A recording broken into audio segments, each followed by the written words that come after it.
Okay, Congressman Brian Higgins will join our conversation now about the president's first 100 days. Brian, good morning. Thank you for joining us. Good morning, John. Good morning, Susan. Good morning, Kevin. Hey.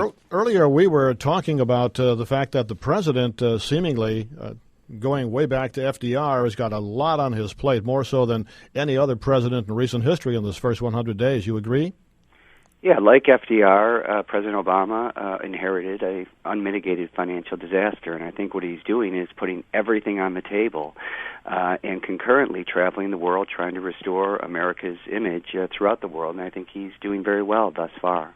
Brian, has there been a local impact from the president's first 100 days? Yeah, I think the doubling of cancer funding is good for the nation, but it's also disproportionately good for a place like Western New York. Buffalo gave the nation and the world cancer research with Roswell Park and his early cancer research in the late 19th century. And a doubling of cancer funding will disproportionately go to those 41 comprehensive cancer centers like Roswell. So I think there's one impact. There are many others. I think a middle-class tax break is good for the people of the working folks of Buffalo and Western New York. And as I said, I think everything's on the table. I think that's a very, very good thing. You have transparency.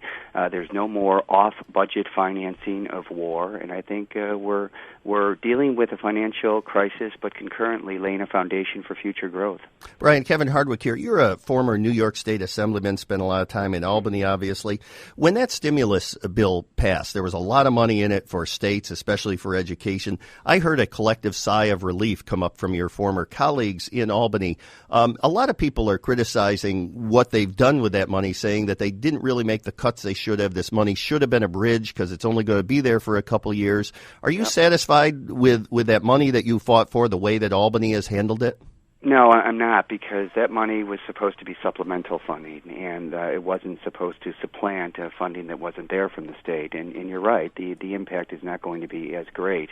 There was a lot of controversy here in Washington about congressional earmarks, justifiably so. A lot of people abused those.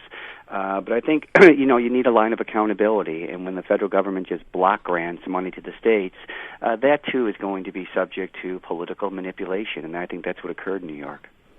Kevin, you mentioned, the war on cancer. We only have about a minute left, but, that's very important. But you also mentioned tax breaks for the middle class. Really, how much money does this involve? The average guy wants to know.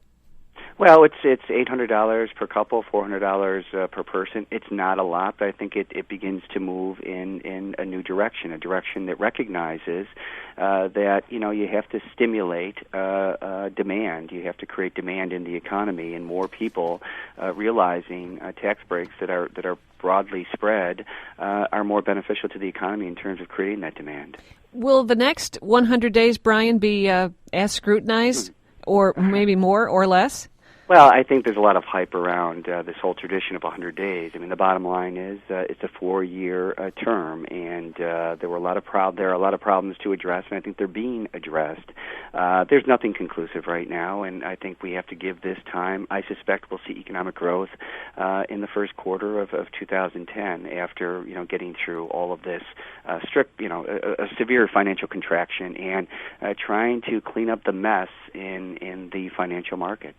Brian, thanks for joining us this morning. We appreciate it. Thanks for having me. Congressman Brian Higgins. And Kevin, we appreciate you coming in studio this morning. You're welcome, Susan. Our political contributor, Dr. Kevin Hardwick from Canisius College.